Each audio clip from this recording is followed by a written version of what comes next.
Dans cette vidéo, nous allons parler de valeur absolue. On va voir ce que c'est et à quoi ça sert. C'est parti!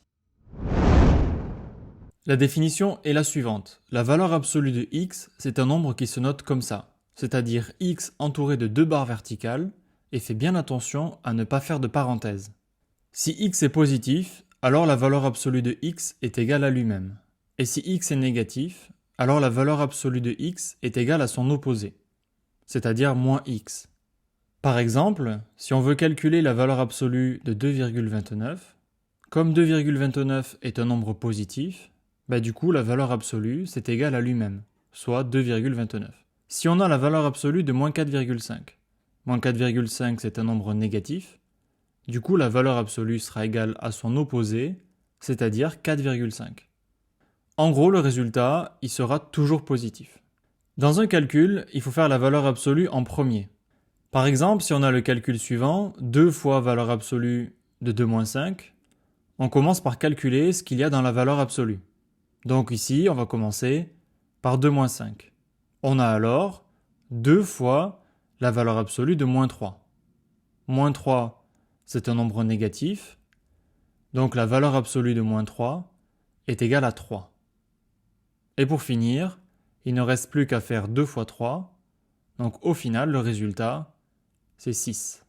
Bon, ok, on a compris le principe, c'est sympa, mais à quoi ça sert? La valeur absolue, elle va nous servir à calculer des distances entre deux réels sur la droite des réels. Si sur l'axe, il y a le réel A et le réel B, alors la distance entre A et B est égale à la valeur absolue de B moins A. Et c'est aussi égal à la valeur absolue de A moins B, puisque la distance entre A et B, c'est pareil que la distance entre B et A. Alors fais bien attention, il faut une soustraction dans la valeur absolue, sinon ce n'est pas une distance. Mais du coup, si on a la valeur absolue de x, ça revient à quelle distance? Comme c'est égal à la valeur absolue de x moins 0, c'est la distance entre x et 0. Prenons quelques exemples. Voici des égalités ou des inégalités, et l'idée c'est de donner l'ensemble des réels qui les vérifient. La méthode est la suivante. Première étape, il faut traduire la valeur absolue en distance. Deuxième étape, on va représenter la droite des réels pour faire un schéma. Alors c'est pas obligatoire mais ça aide bien. Pour la dernière étape qui est de donner l'ensemble des réels qui vérifient l'égalité ou l'inégalité. Et on commence avec valeur absolue de x égale à 4,5. Il faut donc traduire en termes de distance. La valeur absolue de x, c'est la distance entre x et 0. On a donc la distance entre x et 0 qui est égale à 4,5. On peut passer à la deuxième étape. Sur la droite des réels, on place 0. Et à partir de 0, il faut s'éloigner d'une distance égale à 4,5. Si je pars vers la droite de plus 4,5, je vais être au niveau du nombre 4,5. Et si je pars vers la gauche de moins 4,5, je vais être au niveau de moins 4,5. Il n'y a que deux nombres qui vérifient la condition, moins 4,5 et 4,5. L'ensemble recherché, c'est donc un ensemble fini, donc entre accolades, et on met les deux nombres, 4,5 et moins 4,5. Deuxième exemple, la valeur absolue de x qui est inférieure ou égale à racine carrée de 2. On traduit donc en termes de distance, on a alors la distance entre x et 0 qui est inférieure ou égale à racine carrée de 2. Sur la droite des réels, on place 0 puisque c'est la distance entre x et 0. Et on va se déplacer d'abord vers la droite de plus racine carrée de 2 et ensuite vers la gauche de moins racine carrée de 2. On place donc racine carrée de 2 et moins racine carrée de 2 sur l'axe. Et pour être à une distance par rapport à 0 inférieure ou égale à racine carrée de 2, il faut rester dans cette zone-là. En dehors de cette zone, on est trop loin par rapport à 0. L'ensemble des nombres que l'on cherche, c'est donc l'ensemble des réels compris entre moins racine carrée de 2 et racine carrée de 2. Mais il reste une question. Est-ce que moins racine carrée de 2 et racine carrée de 2 respectent la condition?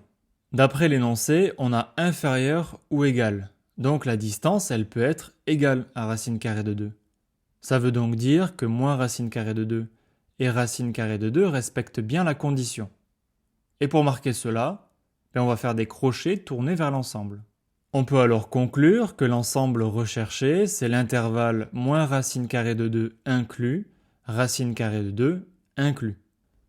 C'est parti pour le troisième exemple, on a valeur absolue de x moins 4 égale à 1.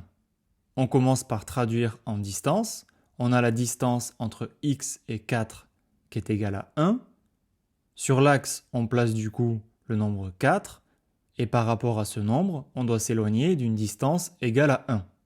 Donc si je pars à droite de plus 1, j'arrive donc à 5, et si je pars à gauche de moins 1, j'arrive à 3. Et je n'ai pas d'autre possibilité pour être à la bonne distance.